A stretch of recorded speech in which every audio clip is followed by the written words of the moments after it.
È stata diramata anche per la giornata di oggi una nuova allerta che va per la provincia di Agrigento dal giallo all'arancione per il rischio meteo, idrogeologico ed idraulico. Previste nuove intense precipitazioni. Il sindaco di Agrigento, Lillo Firetto, ha invitato tutti alla massima prudenza. Il divieto di attività all'aperto per le scuole di ogni ordine e grado, funzionanti nel territorio comunale, con la sospensione di tutte le attività didattiche esterne, anche se programmate. Inoltre sono state interdette tutte le aree pubbliche potenzialmente a rischio, quali giardini, impianti sportivi all'aperto, aree giochi esterne, cimiteri e sottopassi, nonché l'uso dei locali interrati, sottointerrati e bassi.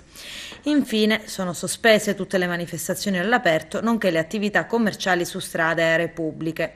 Ed a Porto Empedocle si temono i danni derivanti da un vero e proprio alluvione nel centro urbano. Dopo le scene di ieri, il timore è che le precipitazioni di maggiore intensità possano portare a conseguenze ben più gravi. Per questo stamani l'ufficio tecnico del comune, la protezione civile e Girgenti Acque si sono dati appuntamento per un tavolo tecnico dedicato a valutare eventuali soluzioni alternative d'emergenza. L'assessore comunale all'ecologia Giuseppe Sicilia spiega che le caditoie della zona della città, che ieri è stata maggiormente colpita dalle piogge, erano state ripulite, anche se i vigili del fuoco hanno individuato diversi sacchi di spazzatura.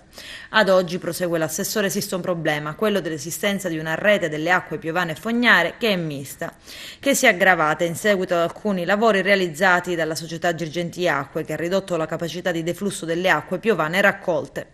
Ma è pronta la replica di Girgenti Acque, che scrive: in riferimento a quanto dichiarato dall'amministrazione comunale di Porto Empedocle alla stampa circa l'allegamento riscontrato ieri lungo la via 4 novembre e le zone limitrofe, si precisa che nessuna problematica legata alle reti fognarie gestite dalla società è stata rilevata e che il fatto riscontrato ieri a Porto Empedocle è da addebitare all'ostruzione delle caditoie delle acque meteoriche. I sacchetti della raccolta differenziata a seguito della battente pioggia sono scivolati, andandosi a posizionare esattamente nel punto di ingresso delle acque nelle caditoie, ostruendolo. Nonostante ciò, nella giornata di ieri il responsabile del servizio depurazione e fognatura della Girgenti Acque, Francesco Borrovecchio, prosegue la nota, si è recato al comune di Porto Empedocle per incontrare sindaco, assessori e l'ufficio tecnico, così da approntare nell'immediato un intervento che potesse risolvere l'anomalo allagamento riscontrato, nonostante non di piena competenza del gestore.